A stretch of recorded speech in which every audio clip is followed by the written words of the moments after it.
Hello dear students, आज हम बात करने वाले हैं रासायनिक साम्य के पार्ट 2 में साम्य अवस्था और सक्रिय द्रव्यमान के बारे में। और यहाँ से क्वेश्चन पूछे जाने की पॉसिबिलिटी बहुत ज़्यादा होती है बेटा एग्जाम में।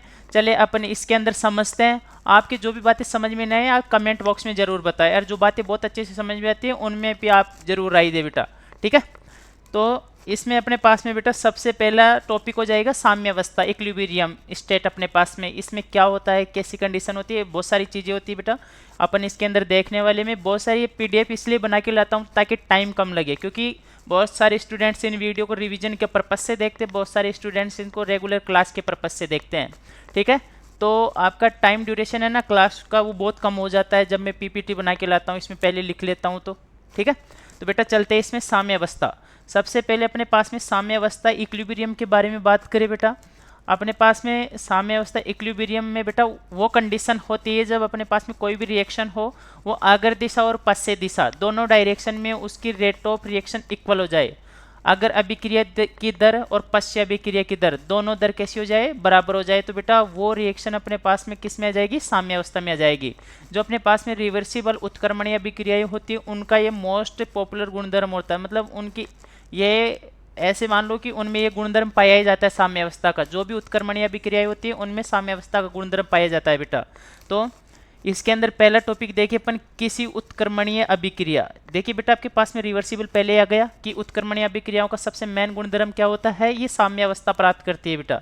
तो किसी उत्क्रमणीय अभिक्रिया की वह अवस्था जिस पर अग्र अभिक्रिया की दर तथा पश्चिम अभिक्रिया की दर आ जाएगा बेटा यहाँ पे अपने पास में की दर, अग्र अभिक्रिया की दर तथा पश्चिम अभिक्रिया की दर समान हो, साम्य अवस्था कहलाती है बेटा।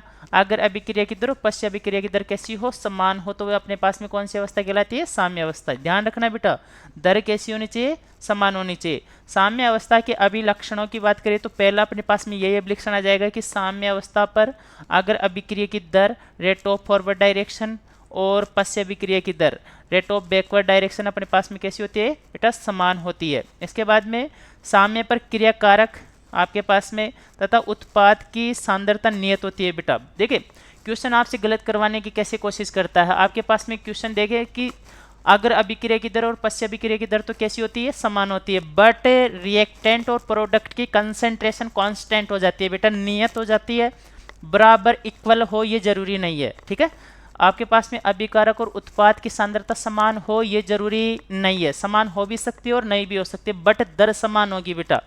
तो नेक्स्ट अपन ग्राफ बनाते हैं बेटा दर के बीच में और समय के बीच में। देखिए आपके पास में बेटा रेट ऑफ फॉरवर्ड डायरेक्शन की रेट शुरुआत में ज़्यादा रहेगी, और जैसे अपने पास में देखिए यहाँ से मान लीजिए ये आपके पास में रेट ऑफ फॉरवर्ड डायरेक्शन की रेट रहेगी बेटा ज़्यादा, क्योंकि जब रिएक्शन स्टार्ट होगी तो आपके पास में सिर्फ रिएक्टेंट होगा, प्रोडक्ट तो होगा ही नहीं। तो आपके पास में रेट ऑफ फॉरवर्ड डायरेक्शन आपके पास में जैसे जैसे रिएक्टेंट की कंसंट्रेशन कम होती जाएगी तो बेटा वो कम होती जाएगी। ठीक है, और जैसे जैसे प्रोडक्ट इंक्रीज होते जाएगा तो आपके पास में rate of backward direction increase होती जाएगी। अरे एक ऐसा टाइम आएगा जहाँ पे रेट ऑफ फॉरवर्ड डायरेक्शन और रेट ऑफ बैकवर्ड डायरेक्शन ये हो जाएगी अपने पास में रेट ऑफ फॉरवर्ड डायरेक्शन, ये हो जाएगी बेटा आपके पास में रेट ऑफ बैकवर्ड डायरेक्शन, दोनों कैसी हो जाएगी अपने पास में इक्वल। और जिस टाइम पे अपने पास में रेट ऑफ फॉरवर्ड डायरेक्शन और रेट ऑफ बैकवर्ड डायरेक्शन दोनों की रेट इक्वल हो जाती है, अगर अभिक्रिया की दर और पश्चिम अभिक्रिया की दर, तो बेटा वहाँ पे अपने पास में रिएक्शन इक्विलिब्रियम में स्टेब्लिश हो जाती है। आप ये बात ध्यान रखोगे। ठीक है, तो आपके पास में rate of forward direction equal में क्या हो जाएगी बेटा, रेट ऑफ बैकवर्ड डायरेक्शन, ये चीज़ें आप ध्यान रखोगे। नेक्स्ट ग्राफ अपन सांद्रता के देखते हैं बेटा।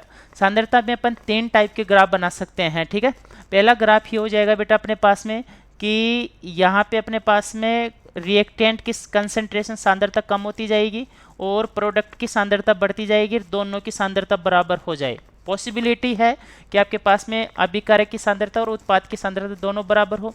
कभी कभी ऐसा भी हो सकता है बेटा आपके पास में कि अभिकारक की सांद्रता बहुत ही कम हो जाए और फिर साम्य अवस्था स्थापित हो, और यदि अभिकारक की बहुत सांद्रता कम हो गई तो आपके पास में उत्पाद की सांद्रता क्या हो जाएगी, बहुत ज़्यादा हो जाएगी बेटा। ठीक है, यहाँ पे अपने पास में साम्य अवस्था स्थापित हो जाएगी इक्विलिब्रियम, और यहाँ पे बेटा अपने पास में दोनों की कंसंट्रेशन कांस्टेंट होने के बाद में अपने पास में साम्य अवस्था स्थापित हो जाएगी। बहुत बार यह भी तो हो सकता है कि आपके पास में रिएक्टेंट बहुत ही कम प्रोडक्ट में कन्वर्ट हो, ठीक है, और बहुत ही कम प्रोडक्ट बन पाए, तो उस कंडीशन में बेटा आपके पास में जो रिएक्टेंट है वो बहुत ही कम नीचे आके कंसंट्रेशन थोड़ी सी कम हो के बहुत ज़्यादा रह के ही कांस्टेंट हो जाएगी, और प्रोडक्ट थोड़ा ही बन पाएगा तो थोड़ी ही कंसंट्रेशन होगी, तो बेटा अपने पास में इस कंडीशन में इक्विलिब्रियम स्टेब्लिश हो जाएगा। तो ये चीज़ें आप ध्यान रखोगे इसके अंदर कि रिएक्टेंट और प्रोडक्ट की कंसंट्रेशन इक्वल हो भी सकती है और नहीं भी हो सकती है, बट कांस्टेंट होना जरूरी है बेटा साम्य अवस्था पे। ठीक है, इसके बाद में बात करें अपन उत्प्रेरक। बेटा उत्प्रेरक केवल साम्य अवस्था प्राप्त करने के समय को कम करते हैं। कि उत्प्रेरक क्या काम करते हैं, साम्य अवस्था प्राप्त करने के समय को क्या करते हैं बेटा, कम करते हैं। मान ले पहले आपके पास में जो रिएक्शन थी वो 20 मिनट में साम्य अवस्था प्राप्त कर रही थी, आपने उत्प्रेरक काम लिया तो बेटा वो 2 मिनट में साम्य अवस्था प्राप्त कर लेगी। मतलब उत्प्रेरक रेट ऑफ फॉरवर्ड डायरेक्शन और रेट ऑफ बैकवर्ड डायरेक्शन दोनों को समान रूप से इंक्रीज करते हैं बेटा। सिर्फ उत्प्रेरकों का एक ही काम होता है, चलते हुए अभिक्रिया की दर को बढ़ाना। ठीक है, ना तो उत्प्रेरक अभिक्रिया को स्टार्ट करते कुछ भी नहीं करते, वो सिर्फ चलते हुए अभिक्रिया में अभिक्रिया का साथ देते हैं, और वो चलती हुई अभिक्रिया में रेट ऑफ फॉरवर्ड डायरेक्शन और रेट ऑफ बैकवर्ड डायरेक्शन दोनों दर को बेटा बढ़ा देते हैं ताकि साम्य अवस्था जल्दी प्राप्त हो। तो इसके अंदर बेटा अपन ग्राफ बनाए। मान लीजिए आपके पास में बेटा पहले का ग्राफ ये है कि साम्य अवस्था प्राप्त हो रही है आपके पास में कुछ इस टाइप से, रेट ऑफ फॉरवर्ड डायरेक्शन और रेट ऑफ बैकवर्ड डायरेक्शन बेटा इस टाइम पे जाके इक्वल हो रहे हैं अपने पास में। रेट ऑफ फॉरवर्ड डायरेक्शन यहाँ पे बेटा साम्य अवस्था प्राप्त हुई, तो यहाँ पे के पास में बेटा T1 हो गया। और आपने यदि यहाँ पे बेटा उत्प्रेरक कैटलिस्ट काम लोगे ना आप इसके अंदर, तो यहाँ पे देखिए अपन कैटलिस्ट काम लेने के बाद में तो बेटा ये जो रेट ऑफ फॉरवर्ड डायरेक्शन और रेट ऑफ बैकवर्ड डायरेक्शन है इसकी स्पीड बढ़ जाएगी, तो साम्य अवस्था कुछ टाइम पहले ही प्राप्त हो जाएगी बेटा इस टाइप से। और आपके पास में इस बार जो उत्प्रेरक की उपस्थिति में जो साम्य अवस्था प्राप्त है बेटा वो यहीं पे हो जाएगी T2 आपके पास में। ये साम्य अवस्था प्राप्त हो रही है बेटा, देखिए ये ड्यूरेशन हो गया आपके पास में डेल टी। ठीक है, तो ये T1 वो टाइम है जब आपके पास में उत्प्रेरक उपस्थित नहीं था, और T2 वो टाइम है जब आपके पास में उत्प्रेरक उपस्थित है। तो बेटा आपके पास में जो पहले टाइम लग रहा था उससे अब कम टाइम लग रहा है, तो उत्प्रेरक का एक ही काम होता है साम्य अवस्था में कि साम्य अवस्था जल्दी प्राप्त करवाता है रिएक्शन में। ठीक है, आगे चले बेटा इसके अंदर अपन कुछ बातें देखते हैं। देखिए आपके पास में साम्य इसके अंदर गतिक प्रवृत्ति का होता है बेटा। ठीक है, कोई भी अभिक्रिया चलती है बेटा वो लगातार रेट ऑफ फॉरवर्ड डायरेक्शन और rate of backward direction regular चलती रहती है, बट उसमें जो रेट ऑफ फॉरवर्ड डायरेक्शन और रेट ऑफ बैकवर्ड डायरेक्शन दोनों इक्वल होती है, रिएक्टेंट और प्रोडक्ट की कंसंट्रेशन कांस्टेंट होती है, तो उसको अपन गतिक साम्य में बोलते हैं बेटा। कौन सा बोलते हैं, गतिक साम्य यानी डायनेमिक इक्विलिब्रियम बोलते हैं बेटा। ठीक है, होता है लेकिन स्थायी अवस्था प्राप्त करता है। स्थायी अवस्था का मतलब हो गया रेट ऑफ फॉरवर्ड डायरेक्शन और rate of backward direction equal होना और रिएक्टेंट और प्रोडक्ट की कंसंट्रेशन कांस्टेंट होना। ठीक है बेटा, स्टैटिक इक्विलिब्रियम भी होता है, वो आप फिजिक्स में पढ़ते हो बेटा, जिसमें जैसे मान लो पार्क में ऐसा कुछ होता है, उसके ऊपर बच्चे झूल रहे, तो ये बेटा यहाँ रुक गया। अब ये देखिए आपके पास में जो देश दिख रहा है इक्विलिब्रियम में तो है, बट इसमें चल कुछ नहीं रहा है, इसको स्टैटिक साम्य बोलता है। और वो साम्य आपके पास में जिसमें बहुत कुछ चल रहा होता है पर चेंजेस जीरो होते हैं बेटा उसके अंदर, वो होता है अपने पास में गतिक साम्य बोलते हैं बेटा उसको। ठीक है, आगे बात करें बेटा अपन साम्य किसी भी दिशा अर्थात अग्र तथा पश्चिम दिशा से स्थापित किया जा सकता है बेटा, स्थापित हो सकता है आपके पास में। देखिए आपके पास में रिएक्शन स्टार्ट फॉरवर्ड डायरेक्शन भी हो सकती है, स्टार्ट बैकवर्ड डायरेक्शन भी हो सकती है, जिससे भी स्टार्ट हो कि आपके पास में रेट ऑफ मतलब रेट आपके पास reaction rate of forward direction rate of backward direction reaction आपके पास में अग्र दिशा से भी स्टार्ट हो सकती है, पश्चिम दिशा से भी स्टार्ट हो सकती है, तो आपके पास में दोनों दिशाओं से साम्य अवस्था प्राप्त किया जा सकता है बेटा। इसके बाद में अगले पॉइंट की बात करें साम्य पर मापक गुणधर्म। जैसे बेटा आपके पास में सांद्रता हो गई, सांद्रता में मोलरता, नॉर्मलता, आपके पास में मोललता हो गई, फॉर्मलता, जो भी सारी कंसंट्रेशन टर्म्स है वो सारी आ जाएगी इसमें। आयतन हो गया बेटा, दाब हो गया, घनत्व हो गया, रंग हो गया, आदि नियत हो जाते हैं बेटा, इसके अंदर कांस्टेंट हो जाते हैं, ये भी चेंज नहीं होती। कंसंट्रेशन समय के साथ में चेंज नहीं होगी रिएक्टेंट और प्रोडक्ट की, तो बेटा आपके पास में जो मापक गुणधर्म होते हैं आपके पास में भौतिक गुणधर्म बोल सकते हैं अपन मोस्टली इनको, ये भी कांस्टेंट हो जाते हैं बेटा, क्योंकि कंसंट्रेशन पे डिपेंड करते हैं मोस्टली। ठीक है, साम्य स्थापित होने पर बेटा आपके पास में डेल जी की वैल्यू क्या हो जाती है, आपके पास में गिब्स मुक्त ऊर्जा जीरो हो जाती है बेटा। देखिए कोई रिएक्शन अपने पास में स्पॉन्टेनियस यानी कि स्वतः चलती है उसके लिए डेल जी की वैल्यू नेगेटिव होती है, और जो रिएक्शन साम्य अवस्था में होती है उसके लिए डेल जी की वैल्यू जीरो होती है, और जो रिएक्शन अपने पास में ऐसा होती है बेटा नॉन स्पॉन्टेनियस होती है उसके लिए डेल जी की वैल्यू पॉजिटिव होती है। ये बहुत सारी बातें अपन आगे पढ़ने वाले हैं इसी के अंदर। आगे बात करें बेटा, ये आपके पास में साम्य अवस्था की जितनी भी बातें थी वो कंप्लीट हो चुकी है। आप इनको एक बार जरूर रिवाइज कर लीजिए दोबारा। आगे चले बेटा, इसके अंदर अपन सक्रिय द्रव्यमान एक्टिव मास, ठीक है बेटा, सक्रिय द्रव्यमान एक्टिव मास उस देखिए सक्रिय द्रव्यमान एक अपन बोल सकते हैं, बट ऐसा है कि सक्रिय द्रव्यमान उस द्रव्यमान को या उस कंसंट्रेशन को बोलते हैं जो एक्टिवली रिएक्शन में पार्टिसिपेट करती है बेटा। वापस से बोलता हूँ, सक्रिय द्रव्यमान उस कंसंट्रेशन को, उस पार्ट को बोलते हैं रिएक्टेंट के और प्रोडक्ट के को जो अपने पास में एक्टिवली रिएक्शन में पार्टिसिपेट करे, ठीक है। तो इसके अंदर देखिए ये सिंबल आपके पास में बेटा, ये आपके पास में सक्रिय द्रव्यमान को शो करने का सिंबल है। यदि आपके पास में कहीं पे भी ऐसा लिखा हुआ है, इसका मतलब वो किसको रिप्रेजेंट कर रहा है, सक्रिय द्रव्यमान को। मतलब इसके अंदर जो भी वैल्यू लिखी है वो अपने पास में एक्टिवली रिएक्शन में पार्टिसिपेट करेगी बेटा। आई बात है समझ में, आप पढ़ते रहिए बेटा, ठीक है। इसके बाद में अपन बात करें बेटा आगे, यह किसी भी पदार्थ की सक्रियता को प्रदर्शित करता है। सही बात है, सक्रियता को प्रदर्शित करने का मतलब हो गया बेटा रिएक्शन में एक्टिवली पार्टिसिपेट करने वाला पार्ट अपने पास में जो कंसंट्रेशन का है वो सक्रिय द्रव्यमान कहलाता है। साम्य अवस्था सक्रिय द्रव्यमान को सांद्रता के लिए मोलरता के पदों में सामान्यतया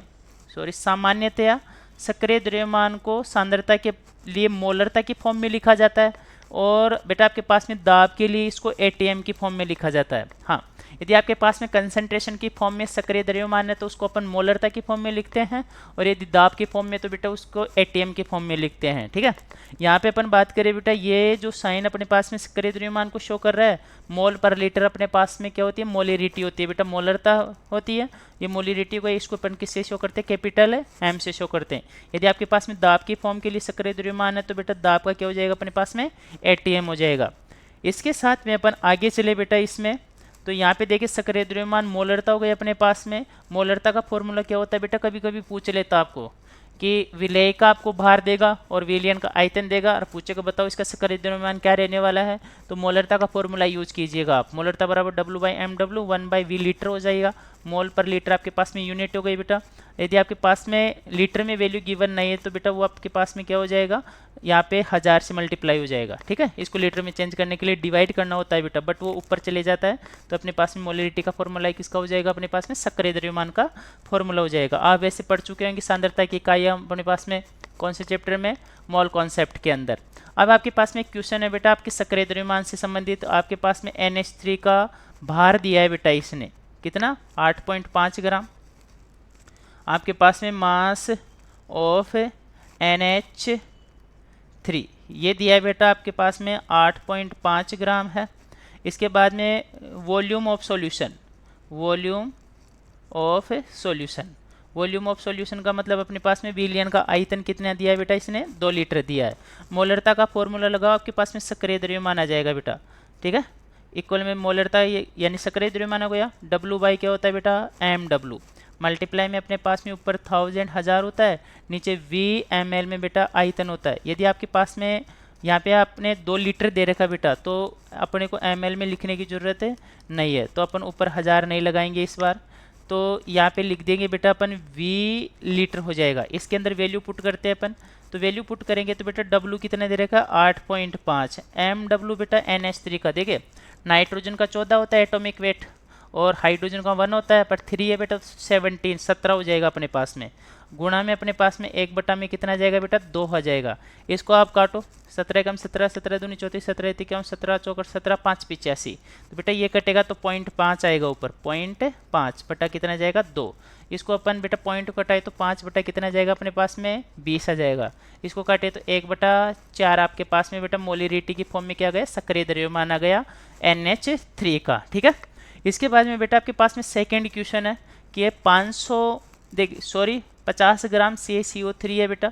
CaCO3 की 5 लीटर के पात्र में उपस्थित है, तो CaCO3 का सक्रिय द्रव्यमान बताओ बेटा, ठीक है। इसमें सक्रिय द्रव्यमान पूछा आपको, तो आप एक बात का ध्यान रखिएगा बेटा कि ठोस तथा शुद्ध द्रव का सक्रिय द्रव्यमान बेटा नियत होता है, यानी यूनिट माना जाता है, यानी कि 1 माना जाता है बेटा। किस किस का, ठोस का और शुद्ध द्रव का सक्रिय द्रव्यमान आपके पास में नियत यानी कि यूनिट माना जाता है बेटा, क्योंकि बेटा ठोस तथा शुद्ध द्रव का आयतन और घनत्व क्या होता है बेटा, नियत होता है आपके पास में, ठीक है। तो यहाँ पे आपके पास में ठोस और शुद्ध द्रव का सक्रिय द्रव्यमान हमेशा बेटा यूनिट होता है। और आपको बता दें बेटा, आपके पास में जो CaCO3 होता है बेटा, ये सॉलिड फॉर्म में होता है। ये संगमरमर का पत्थर होता है, संगमरमर का पत्थर होता है, जो वाइट आप बेटा अपने मकानों में लगाते हैं ना, वो वाला पत्थर होता है ये संगमरमर का। और ये सॉलिड फॉर्म में प्रेजेंट होता है। श्योर है एक ही फॉर्म होती है बेटा इसकी, सॉलिड स्टेट अपने पास में, और सॉलिड स्टेट है बेटा। ये कौन सी स्टेट अपने पास में? सॉलिड स्टेट आ गई बेटा। और सॉलिड स्टेट यानी ठोस अवस्था। ठोस अवस्था में अपने पास में जो सक्रिय द्रव्यमान रहता है बेटा, सक्रिय द्रव्यमान वो यूनिट होता है। सक्रिय द्रव्यमान आपके पास में क्या रहने वाला है बेटा? यूनिट, यानी कितना हो जाएगा? 1 आंसर आ जाएगा बेटा। कैलकुलेट करने की जरूरत ही नहीं है आपको, कैलकुलेट करते आंसर गलत जाता। आप देखो कि जिसकी पूछ रहा है ना आपके पास में सक्रिय द्रव्यमान बेटा, वो कौन सी फॉर्म, कौन सी स्टेट में रहने वाला, उसकी भौतिक अवस्था क्या है। तो बेटा आपके पास में ये पार्ट 2 कंप्लीट हो गया। ऐसा ही पार्ट 3 आपके पास में नेक्स्ट वीडियो कल आने वाला है, और आप ये वीडियो रेगुलर देखते रहिए। ये चैप्टर कंप्लीट होते हैं अपन आयोनिक इक्विलिब्रियम पढ़ेंगे, फिर अपन थर्मोडायनेमिक्स देखेंगे, फिर आपके रिक्वायरमेंट आएगी उसके अकॉर्डिंग हम अगले चैप्टर देखेंगे। तो हिंदी मीडियम के लिए बेटा अपन ये चैनल बहुत ही ज़्यादा इंपॉर्टेंट रहने वाला है। तो अपने जितने भी दोस्त हैं उनके पास में आप वीडियो का लिंक ज़रूर शेयर करें, वो भी पढ़ सके। और नोट्स आपके पास में बहुत अच्छे रहने वाले हैं नीट और जेईई स्टूडेंट्स के लिए बेटा, ये चैनल वरदान साबित होने वाला है। ओके स्टूडेंट्स, मिलते हैं अपन नेक्स्ट वीडियो में।